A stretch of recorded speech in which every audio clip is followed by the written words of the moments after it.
Hello guys, welcome back to the channel, hope you're doing well. Today you join me in a 2016 Mini Clubman Coupe S. This is a 2-litre turbocharged petrol car, which I guess would class itself as a compact estate car.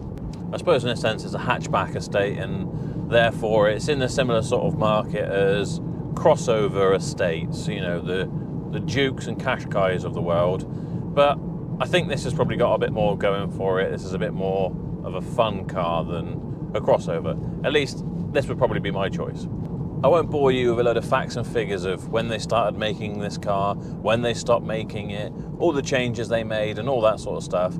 I'm just going to give you the very basic facts and mainly my opinion on it. That is the kind of unique opinion I can offer, being someone who drives multiple different cars. I'm just going to tell you how this car makes me feel, I guess. I will tell you about the spec of this particular one, which is very nicely specced. It's a Harman Kardon sound system in here. It's got a heads-up display, which is very nice, and it kind of powers itself out of the dashboard. Seems unnecessary to power up and down like that, but I guess it's an option you could turn off, but still it's a nice feature to have. This car's got twin sunroofs, which are opening, which is a nice feature. Part leather interior, heated seats. It's got keyless ignition and entry. This one's an automatic, which comes with the flappy paddles, which I highly rate the gearbox. It is a very nice gearbox. The flappy paddles themselves being plastic and do feel really flimsy. It's not that satisfying to use them actually, but I suppose if that was something that was a real bugbear for you, you could change those or fit aftermarket style ones. The infotainment system in here is really good, really crisp, bright, easy to use. The controls are really straightforward. You've got the iDrive wheel in here because of course this is essentially a BMW. And with it essentially being a BMW, the good news is build quality is great. It feels incredibly well built. It feels very firm on the road and just very well put together. You don't really feel like you're going to have problems with the build quality of this car, that's for sure.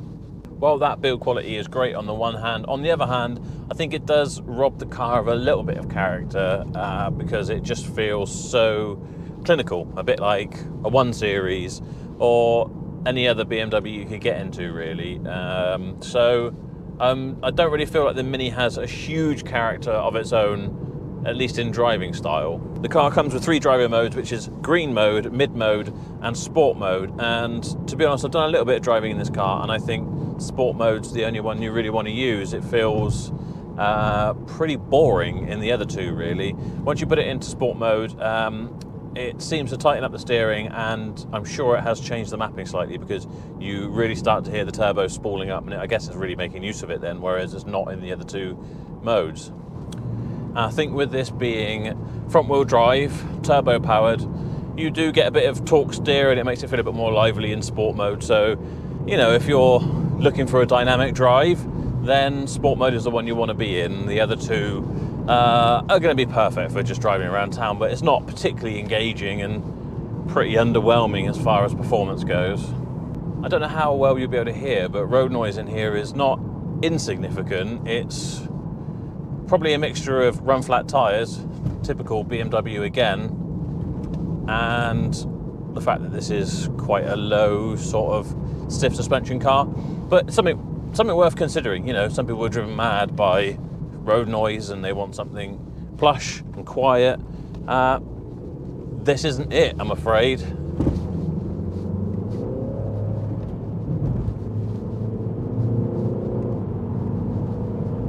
Of course, handling is where this thing really shines, especially if you're comparing buying this as a family car versus, say, a crossover. Well, this thing really will be fun through the lanes. And you can actually hear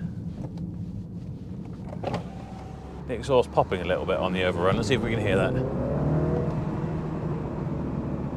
Not going to do it now, of course.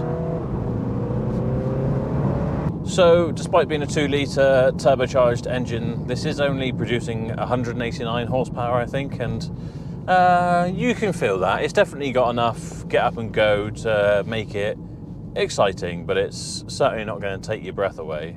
This is a car that's, you know, in the sense of a crossover again. It's a practical hatchback family car, sit 5 comfortably, with a decent sized boot. Now I wouldn't necessarily say the boot was much bigger than you get in a Mini Cooper hatchback, but I think where it really helps out is that you've got a lot better seating in the rear, as well as a decent sized boot.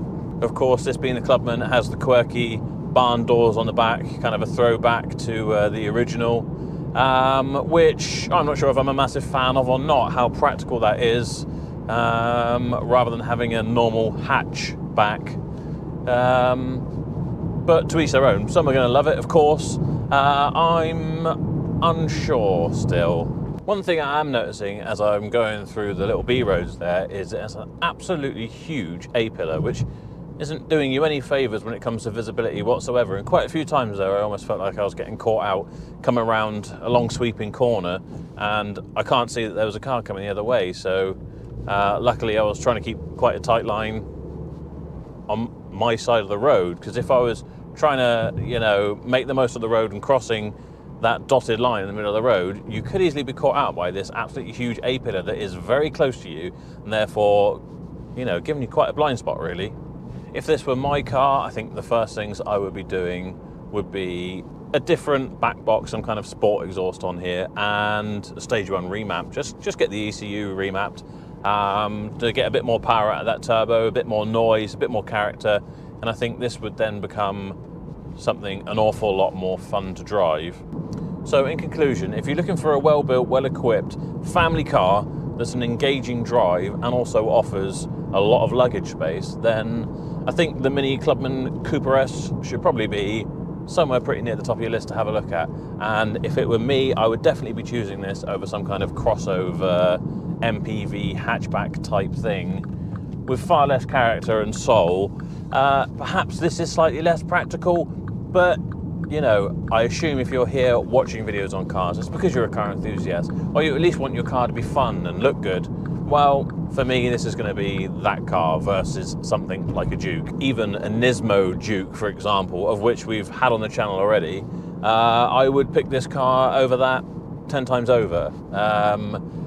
This doesn't feel like a gimmick. It's a proper car. So that's my conclusion. I hope you enjoyed the video. Let me know your comments. If you've driven one or you have different opinions on it, let me know. Otherwise, please like the video. If you got this far, please subscribe to the channel, and I'll see you in the next video.